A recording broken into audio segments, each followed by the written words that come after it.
શાખાની લારી ગલ્લા ઉપર કરવામાં આવતી કાર્યવાહી સામે પાલિકામાં આવેદન આપવામાં આવ્યું। વડોદરા શહેરમાં દબાણ શાખા દ્વારા લારી ગલ્લા ઉપર કરાતી કાર્યવાહી સામે વડોદરા નાગરિક સંરક્ષણ મંચ અને નેશનલ હોકર્સ ફેડરેશન દ્વારા પાલિકામાં ડેપ્યુટી મ્યુનિસિપલ કમિશનરને આવેદન આપી આ પ્રકારની કાર્યવાહી રોકવા અને લારી ગલ્લા ધારકોને વળતર આપવા રજૂઆત કરવામાં આવી રહી હતી। વડોદરા નાગરિક સંરક્ષણ મંચ અને નેશનલ હોકર્સ ફેડરેશન દ્વારા સંયુક્ત આવેદન આપી રજૂઆત કરવામાં આવી હતી, જેમાં લારી ગલ્લા સામે કરવામાં આવેલ અને કરેલ કામગીરી સ્ટ્રીટ વેન્ડર એક્ટ 2024ની જોગવાઈ મુજબ આ એવિએશન ગેરકાયદેસરનું છે, સાથે આ પ્રકારની કાર્યવાહી ચોક્કસ વિસ્તારોમાં કરવામાં આવી રહી છે।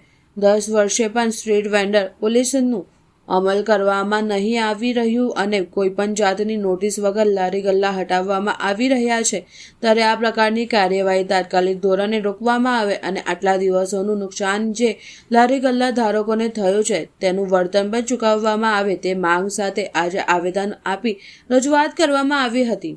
અમે આજે વડોદરા મ્યુનિસિપલ જે કોર્પોરેશન છે એના ડેપ્યુટી કમિશનરને મળ્યા। થોડાક દિવસ પહેલાં શ્રી તપનભાઈ પરમારનું જે હત્યા થઈ છે એ પછી એક લારી ગલ્લા અનેક વિસ્તારોમાં તોડવામાં આવી રહ્યા છે।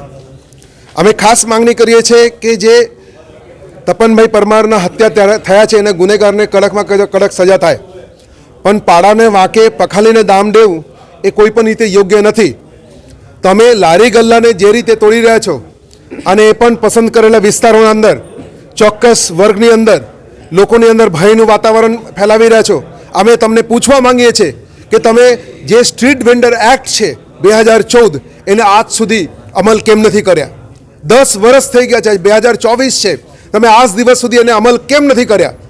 અમલ કર્યા વગર કેવી રીતે તમે ગમે તે રીતે જે લારી ગલ્લા હટાવો છો વિધાઉટ નોટિસ, પાવતી લો છો, પૈસા લો છો, કરોડો રૂપિયાનો આવક હોય છે, તો લારી ગલ્લાવાળાનું ગેરકાયદેસર કેવી રીતે તમે કહી શકો? ગેરકાયદેસર ખરેખર તો તમે લોકો કરી રહ્યા છો, આ કોર્પોરેશનના અધિકારીઓ કરી રહ્યા છે, આ સત્તાધીશ પક્ષો કરી રહ્યા છે।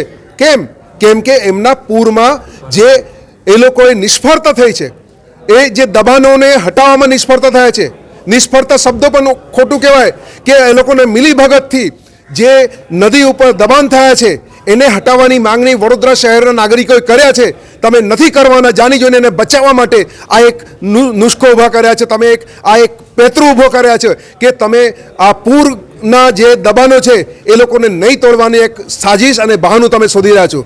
સુપ્રીમ કોર્ટે કહ્યું છે કે તમે ગમે તે રીતે બુલડોઝર ના ચલાવી શકો, બુલડોઝર જસ્ટિસ એ ખોટું છે, તો તમે કઈ રીતે કોઈ એક મર્ડરને લઈને એક જે ગુનાહિત કૃત્ય છે એને લઈને બીજા ગુનાહિત કૃત્ય કરી શકો છો? લોકોને રોજગારી કેવી રીતે જૂટવી શકો છો? અમારે સ્માર્ટ સિટી નથી જોઈતું, અમારે એવા શહેર જેવા જોઈએ જે માનવતાનું દર્શન કરી શકે।